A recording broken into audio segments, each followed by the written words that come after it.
Một động tác rắc muối tưởng chừng đơn giản nhưng lại ẩn chứa sức hút, biến một đầu bếp bình thường thành hiện tượng mạng xã hội toàn cầu, Sorbet. Từ con số 0, Nusret Gautier đã xây dựng một đế chế nhà hàng triệu đô, nơi những miếng bít tết sát vàng lấp lánh và phong cách phục vụ độc đáo trở thành biểu tượng xa xỉ. Thế nhưng đằng sau vẻ hào nhoáng ấy, liệu có phải là một bức tranh hoàn hảo? Hay đằng sau ánh hào quang đó là những góc khuất, từ tranh cãi về đạo đức kinh doanh cho đến những hành vi gây bão dư luận? Xin chào các bạn, mình là Thu Thảo. Chào mừng các bạn đến với kênh Tội Phạm Có Thật, nơi mỗi câu chuyện là một mảnh ghép của hiện thực nghiệt ngã và những bí mật tưởng chừng đã bị lãng quên. Hôm nay chúng ta sẽ cùng khám phá hành trình đầy kịch tính của Sorbet, từ đỉnh cao danh vọng đến tâm điểm tranh cãi. Và trước khi bắt đầu, đừng quên ấn like và nhấn subscribe để không bỏ lỡ những video mới nhất trên kênh nhé. Cảm ơn các bạn rất nhiều. Nusret Gautier, người đàn ông đứng sau biệt danh Sorbet, sinh ngày 9 tháng 8 năm 1983 tại một vùng quê nghèo ở Erzurum, Thổ Nhĩ Kỳ. Xuất thân trong một gia đình đông con và chịu cảnh khó khăn về kinh tế, cậu bé Nusret buộc phải nghỉ học từ năm 10 tuổi khi chỉ vừa hoàn thành bậc tiểu học. Không bằng cấp, thiếu định hướng, cậu như bao đứa trẻ khác ở vùng quê nghèo phải tự mình bươn trải, tìm đường lên Istanbul kiếm sống.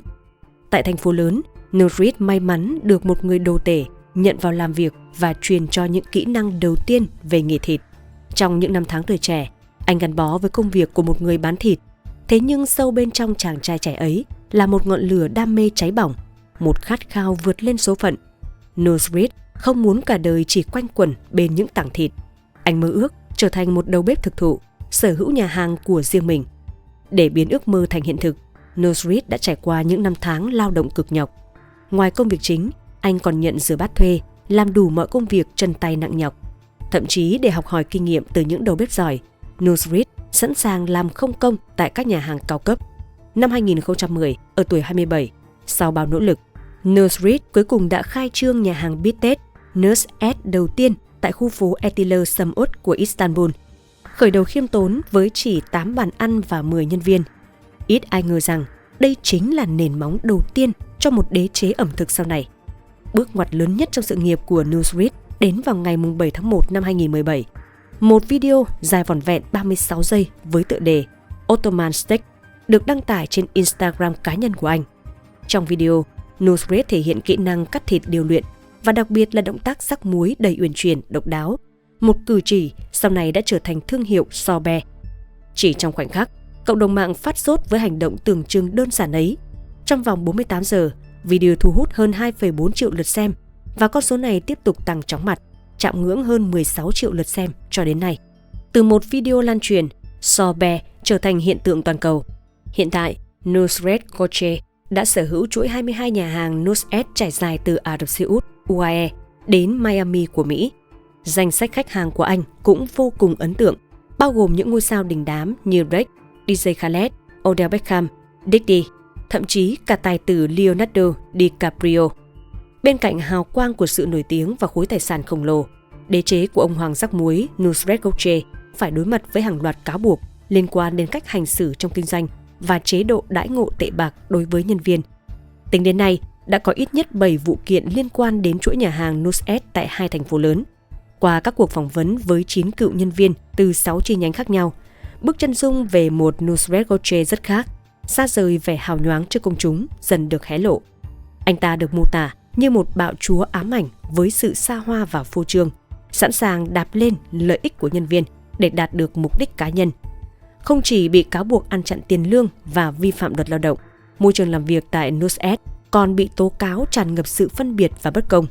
Một nữ nhân viên phục vụ bàn từng làm việc tại chi nhánh Miami của Mỹ chia sẻ, làm việc ở đây, bạn sẽ cảm thấy mình bị coi thường và hoàn toàn không được tôn trọng. Đặc biệt, nhiều cựu nhân viên cho biết họ bị phân biệt đối xử chỉ vì không mang quốc tịch Thổ Nhĩ Kỳ. Trong khi đó, những người đồng hương với Gautier lại được ưu ái một cách rõ rệt. Điển hình là trường hợp của Angelo Maher, một nhân viên phục vụ bàn tại Nusret, New York. Trong đơn khiếu nại gửi lên tòa án vào tháng 11 năm 2021, Maher tố cáo anh bị sa thải vào năm 2020 sau khi lên tiếng phản đối chính sách phân biệt đối xử dựa trên quốc tịch. Hồ sơ tòa án cho thấy rằng, mặc dù có thành tích làm việc xuất sắc, Maher không được gọi trở lại sau đợt dịch Covid-19, trong khi các đồng nghiệp người Thổ Nhĩ Kỳ thì có. Maher, một người Latin, cũng cáo buộc rằng Các nhân viên người Thổ Nhĩ Kỳ hiếm khi bị khiển trách dù mắc lỗi, trong khi những nhân viên mang quốc tịch khác thường xuyên bị xử phạt. Anh thậm chí còn bị một đồng nghiệp gọi là đồ Tây Ban Nha và phải chịu đựng sự căng thẳng về tinh thần lẫn thể xác do bị đe dọa và kỳ thị tại nơi làm việc. Những cáo buộc chống lại đế chế Nusret không chỉ dừng lại ở phân biệt quốc tịch. Nhiều cựu nhân viên nữ đã mạnh dạn lên tiếng tố cáo môi trường làm việc tràn lan sự phân biệt giới tính. Họ cho biết mình bị ép mặc trang phục hở hang để thu hút khách hàng và thường xuyên phải đối mặt với những hành vi quấy rối từ đồng nghiệp nam. Một nữ nhân viên phục vụ bàn tại chi nhánh Miami tiết lộ rằng, trong khi cô được yêu cầu mặc đồng phục tiêu chuẩn, một số đồng nghiệp nữ khác lại bị bắt mặc những chiếc váy ngắn bó sát, không khác gì trang phục ở hộp đêm. Nghiêm trọng hơn, Elizabeth Cruz, cựu nhân viên pha chế tại Nusret New York, đã đệ đơn kiện vào tháng 11 năm 2021, tố cáo tổng giám đốc yêu cầu cô mặc váy ngắn, đi giày cao gót và áo khoét sâu ngay trong ngày đầu tiên đi làm. Sau khi biết Cruz là người Dominica, vị quản lý này còn buông lời khiêm nhã: "Vợ tôi là người Dominica, tôi biết phụ nữ các bạn như thế nào." Cruz khẳng định đây là hành vi quấy rối. Dù cảm thấy bị xúc phạm, Cruz vẫn buộc phải tuân theo để giữ công việc. Tuy nhiên, đây chỉ là khởi đầu cho chuỗi ngày cô phải chịu đựng sự quấy rối liên tục từ đồng nghiệp nam. Một người nói thẳng với cô rằng cô nên đi làm vũ nữ thoát y, trong khi một người khác liên tục mời mọc hẹn hò và thậm chí còn bám theo cô về nhà vào ban đêm, bất chấp sự phản đối kịch liệt của Cruz. Trong đơn kiện, Cruz cũng nhấn mạnh rằng chỉ những nhân viên nữ không phải người Thổ Nhĩ Kỳ mới bị áp đặt quy định trang phục hở hang, trong khi các đồng nghiệp người Thổ lại được mặc đồng phục tiêu chuẩn. Chỉ sau 2 tuần làm việc, Cruz bị sa thải vì dám yêu cầu được mặc đồng phục chuẩn, gồm quần dài và áo sơ mi cài khuy. Cô cho rằng quyết định chấm dứt hợp đồng này là một hành động trả đũa. Vụ kiện của Cruz hiện vẫn đang được tiếp tục xem xét. Vụ kiện của Elizabeth Cruz không phải là trường hợp duy nhất tố cáo Nusret phân biệt đối xử với nhân viên nữ. Vào tháng 1 năm 2020, Melissa Compier, một cựu nhân viên tại chi nhánh Miami, đã đệ đơn kiện, cho rằng cô bị từ chối thăng chức chỉ vì giới tính, mặc dù sở hữu bằng cấp và trình độ chuyên môn cao hơn so với các ứng viên nam. Dù vụ kiện của Compier đã kết thúc bằng một thỏa thuận hòa giải bí mật vào năm 2021, nhưng nó vẫn để lại một dấu hỏi lớn về việc có hay không sự bất bình đẳng giới trong chính sách nhân sự của Nusret. Phía luật sư của Nusret Goche phủ nhận mọi cáo buộc. Tuy nhiên, chi tiết của thỏa thuận hòa giải không được tiết lộ, khiến dư luận vẫn không ngừng hoài nghi. Trước làn sóng chỉ trích và hàng loạt cáo buộc nghiêm trọng, Nusret Goche vẫn giữ im lặng tuyệt đối. Thay mặt thân chủ và các công ty liên quan, luật sư Christy Reiter chỉ đưa ra một tuyên bố ngắn gọn. Các cáo buộc này chỉ là sự lặp lại của những vụ kiện cũ mà các khiếu nại đã được giải quyết từ lâu. Tuy nhiên, việc né tránh đối diện với các vấn đề cụ thể và không có bất kỳ lời xin lỗi chính thức nào càng khiến hình ảnh của ông Hoàng rắc muối trở nên đáng ngờ hơn bao giờ hết trong mắt công chúng. Không chỉ dừng lại ở những tranh cãi pháp lý, chất lượng món ăn tại chuỗi nhà hàng Nusret cũng trở thành đề tài nóng trên mạng xã hội, các diễn đàn du lịch và các trang đánh giá ẩm thực. Phần lớn ý kiến cho rằng mức giá trên trời tại các nhà hàng này hoàn toàn không tương xứng với chất lượng món ăn thực tế. Một ví dụ điển hình là hóa đơn 2.450 đô la Mỹ, khoảng 61 triệu đồng cho một bữa tối tại chi nhánh London của Anh, số tiền tương đương với một cặp vé máy bay khứ hồi Anh, Thổ Nhĩ Kỳ. Trong đó, món bò bít tết Tomahawk có giá 853 đô la Mỹ, bánh burger vàng có giá 135 đô la Mỹ. Ngay cả các món phụ cũng bị đánh giá là quá đắt một cách vô lý. 2 cuộn tempura tôm giá 81 đô la Mỹ, một bắp ngô ngọt giá 16 đô la Mỹ và một củ hành giá 24 đô la Mỹ. Chưa kể thực khách còn phải trả thêm 15% phí phục vụ trên tổng hóa đơn. Một hóa đơn khác thậm chí còn gây sốc hơn với tổng giá trị lên tới 37.000 bảng Anh, khoảng hơn 1 tỷ đồng tại một chi nhánh khác. Chỉ riêng phí phục vụ đã lên tới gần 5.000 bảng Anh, khoảng 156 triệu đồng, khiến dư luận phẫn nộ. Nhiều người bày tỏ sự bất bình trên mạng xã hội. Khoản phí phục vụ lên tới gần 5.000 bảng Anh là quá điên rồ. Thật phi đạo đức khi tính phí phục vụ cao đến mức này.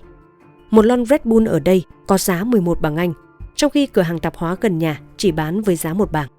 Mặc dù thực khách phải chi những khoản tiền khổng lồ, chất lượng món ăn tại Nusret lại không hề tương xứng. Chi nhánh London bị xếp hạng thứ 2 từ dưới lên trong số 261 nhà hàng steak tại thành phố. Trong khi đó, nhà hàng burger tại New York cũng vấp phải nhiều chỉ trích về chất lượng. Trang Gothamist thậm chí gọi đây là nhà hàng tệ nhất New York hiện nay. Một thực khách thất vọng nhận xét, dịch vụ tầm thường, Lipstick nhạt nhẽo và xám xịt, cốc thai chỉ ở mức trung bình, nhưng giá thì quá cao. Đáng chú ý, trước hàng loạt lời phàn nàn và đánh giá tiêu cực, Sorbet vẫn giữ im lặng, không hề lên tiếng giải thích hay phản hồi. Điều này càng làm dấy lên hoài nghi về giá trị thực sự mà chuỗi nhà hàng Nusret mang lại. Tuy nhiên, những lùm xùm trên vẫn chưa là gì so với bê bối tại chi nhánh Boston, nơi Sorbet gặp phải rắc rối nghiêm trọng hơn. Khai trương vào ngày 18 tháng 9 năm 2020, nhà hàng này gần như ngay lập tức vi phạm hàng loạt quy định về vệ sinh an toàn thực phẩm.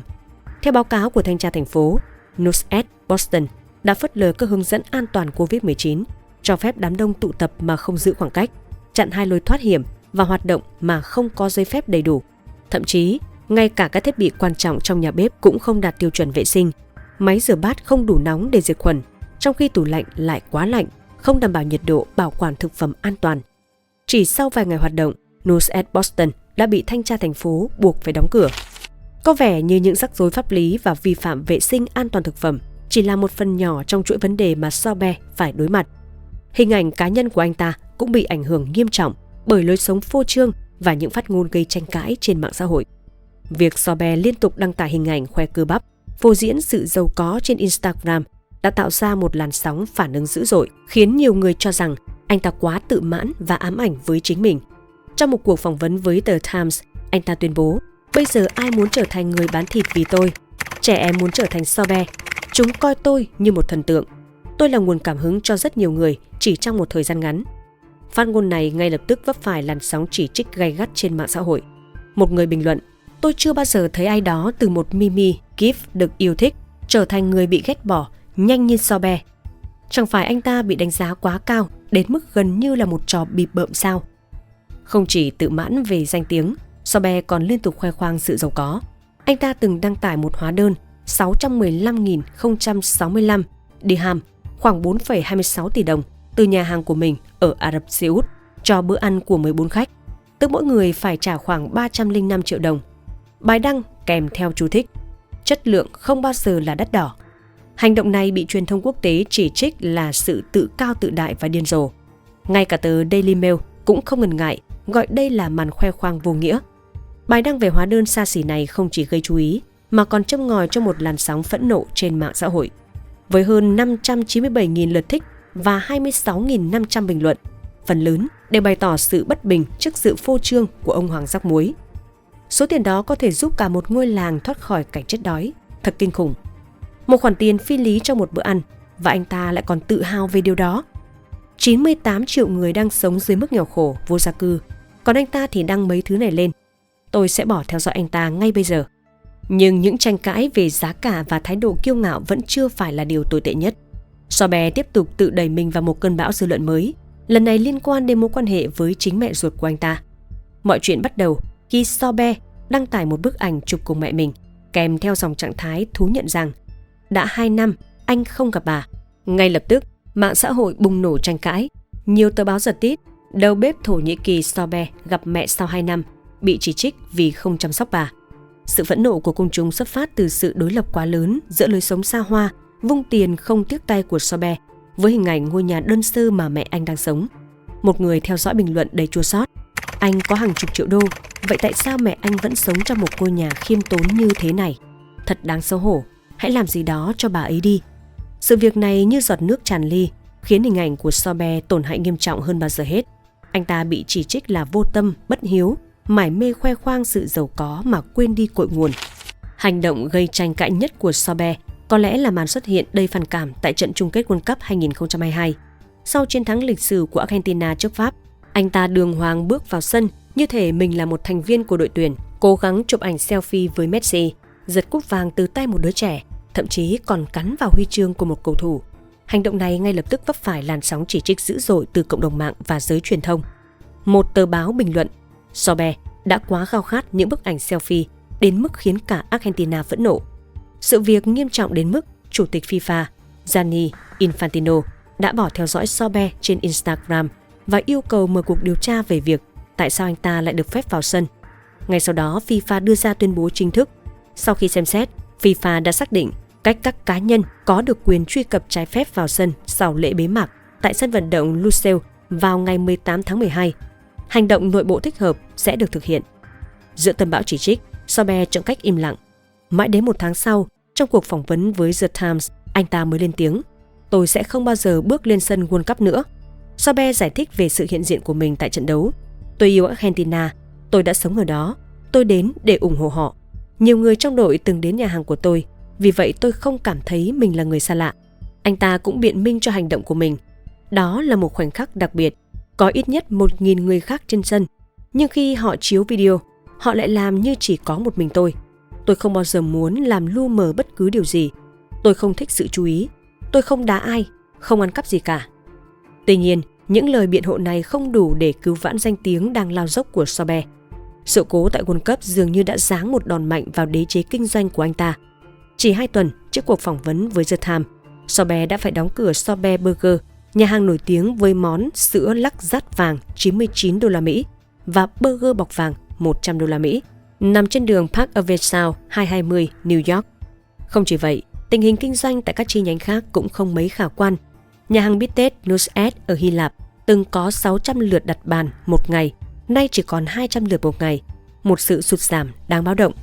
Trong khi đó, chi nhánh London, vốn bị đánh giá là một trong những nhà hàng tệ nhất thành phố, gần đây đã phải giảm giá mạnh các món ăn, một động thái quay xe ngoạn mục, được xem như nỗ lực tuyệt vọng để thu hút khách hàng trở lại. Rõ ràng từ đỉnh cao danh vọng với hình ảnh thánh rắc muối hào nhoáng, Sorbe đang phải đối mặt với một trong những giai đoạn khó khăn nhất sự nghiệp. Liệu anh ta có thể vực dậy đế chế nhà hàng đang trên đà suy thoái và tìm lại ánh hào quang đã mất? Hay tất cả chỉ là dấu chấm hết trong một hiện tượng mạng xã hội từng làm mưa làm gió? Chỉ có thời gian mới trả lời được. Cảm ơn các bạn đã theo dõi video ngày hôm nay.